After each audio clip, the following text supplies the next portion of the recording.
Sainte-Beuve, des prochaines élections à l'Académie, paru dans Le Constitutionnel, 21 janvier 1862. On s'est demandé d'abord si M. Baudelaire, en se présentant, voulait faire une niche à l'Académie et une épigramme, s'il ne prétendait point l'avertir par là qu'il était bien temps qu'elle songeât à s'adjoindre ce poète et cet écrivain si distingué et si habile dans tous les genres de diction, Théophile Gautier, son maître. On a eu à apprendre, à épeler le nom de M. Baudelaire à plus d'un membre de l'Académie, qui ignorait totalement son existence.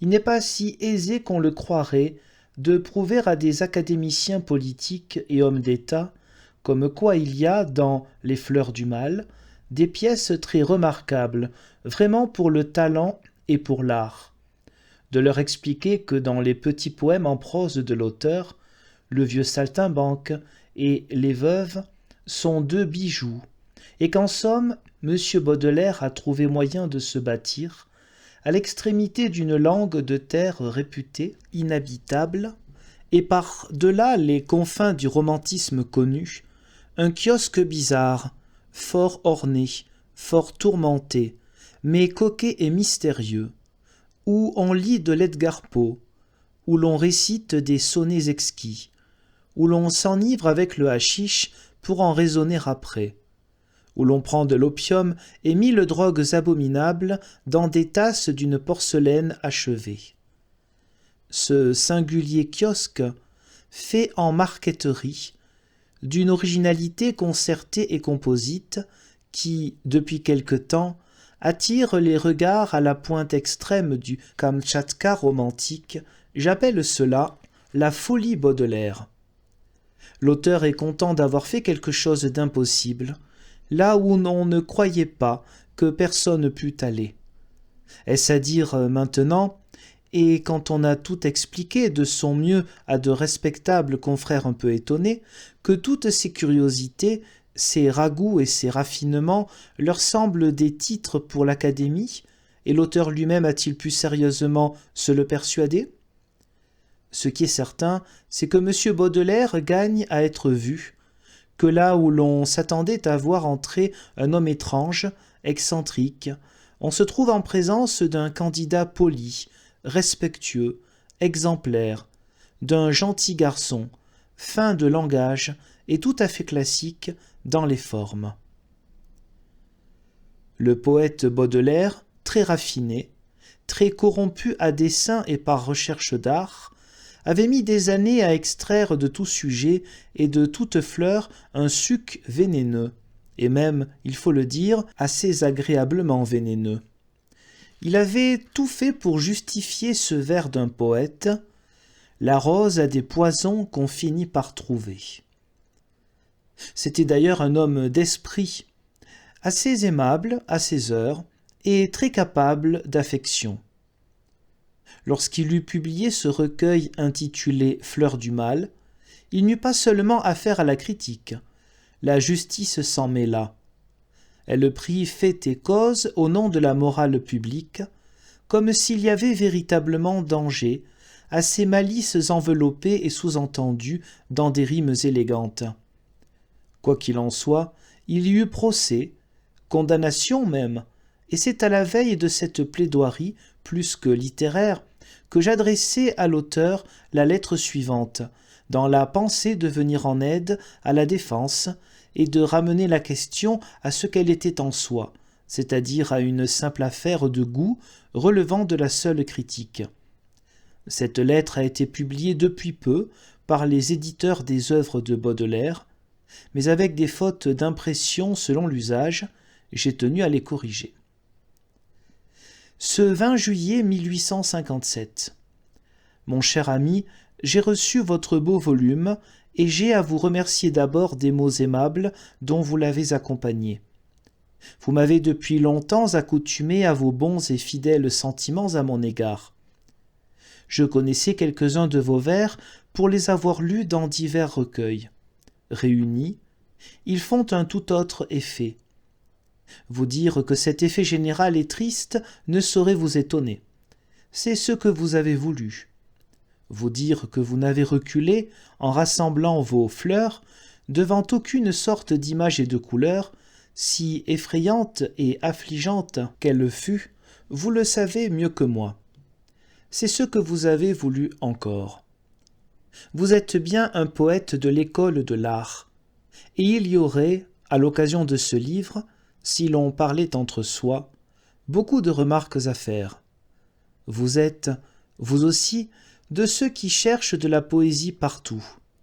Et comme, avant vous, d'autres l'avaient cherchée dans des régions toutes ouvertes et toutes différentes, comme on vous avait laissé peu d'espace, comme les champs terrestres et célestes étaient à peu près tous moissonnés et que, depuis 30 ans et plus, les lyriques, sous toutes les formes, sont à l'œuvre, venu si tard et le dernier, vous vous êtes dit, j'imagine, eh bien, j'en trouverai encore de la poésie, et j'en trouverai là où nul ne s'était avisé de l'accueillir et de l'exprimer. Et vous avez pris l'enfer, vous vous êtes fait diable, vous avez voulu arracher leurs secrets aux démons de la nuit. En faisant cela avec subtilité, avec raffinement, avec un talent curieux et un abandon quasi précieux d'expression, en perlant le détail, en pétrarchisant sur l'horrible, vous avez l'air de vous être joué. Vous avez pourtant souffert, vous vous êtes rongé à promener et à caresser vos ennuis, vos cauchemars, vos tortures morales. Vous avez dû beaucoup souffrir, mon cher enfant. Cette tristesse particulière qui ressort de vos pages et où je reconnais le dernier symptôme d'une génération malade, dont les aînés nous sont très connus, est aussi ce qui vous sera conté. Vous dites quelque part, en marquant le réveil spirituel qui se fait le matin après les nuits mal passées, que, lorsque l'aube blanche et vermeille, se montrant tout à coup, apparaît en compagnie de l'idéal rongeur, à ce moment, par une sorte d'expiation vengeresse. Dans la brute assoupie, un ange se réveille. C'est cet ange que j'invoque en vous et qu'il faut cultiver. Que si vous l'eussiez fait intervenir un peu plus souvent, en 2 ou 3 endroits bien distincts, cela eût suffi pour que votre pensée se dégageât, pour que tous ces rêves du mal, toutes ces formes obscures et tous ces bizarres entrelacements où s'est lassée votre fantaisie, parussent dans leur vrai jour, c'est-à-dire à demi dispersés déjà et prêts à s'enfuir devant la lumière. Votre livre alors eût offert comme une tentation de saint Antoine, au moment où l'aube approche et où l'on sent qu'elle va cesser. C'est ainsi que je me le figure et que je le comprends. Il faut, le moins qu'on peut, se citer en exemple. Mais nous aussi, il y a 30 ans, nous avons cherché de la poésie là où nous avons pu. Bien des champs aussi étaient déjà moissonnés, et les plus beaux lauriers étaient coupés. Je me rappelle dans quelle situation douloureuse d'esprit et d'âme j'ai fait Joseph Delorme. Et je suis encore étonné quand il m'arrive, ce qui m'arrive rarement, de rouvrir ce petit volume de ce que j'ai osé y dire, y exprimer. Mais en obéissant à l'impulsion et au progrès naturel de mes sentiments, j'ai écrit l'année suivante un recueil, bien imparfait encore, mais animé d'une inspiration douce et plus pure, les consolations. Et grâce à ce simple développement en mieux, on m'a à peu près pardonné. Laissez-moi vous donner un conseil qui surprendrait ceux qui ne vous connaissent pas. Vous vous défiez trop de la passion. C'est chez vous une théorie. Vous accordez trop à l'esprit, à la combinaison. Laissez-vous faire. Ne craignez pas tant de sentir comme les autres. N'ayez jamais peur d'être trop commun. Vous aurez toujours assez, dans votre finesse d'expression, de quoi vous distinguer. Je ne veux pas non plus paraître plus prude à vos yeux que je ne suis. J'aime plus d'une pièce de votre volume. Ces tristesses de la lune, par exemple, délicieux sonnets qui semblent de quelques poètes anglais contemporains, de la jeunesse de Shakespeare. Il n'est pas jusqu'à ces stances, à celle qui est trop gaie, qui ne me semble exquise d'exécution. Pourquoi cette pièce n'est-elle pas en latin, ou plutôt en grec, et comprise dans la section des Erotica de l'anthotologie? Le savant Brunck l'aurait recueillie dans les Analecta Veterum Poetarum.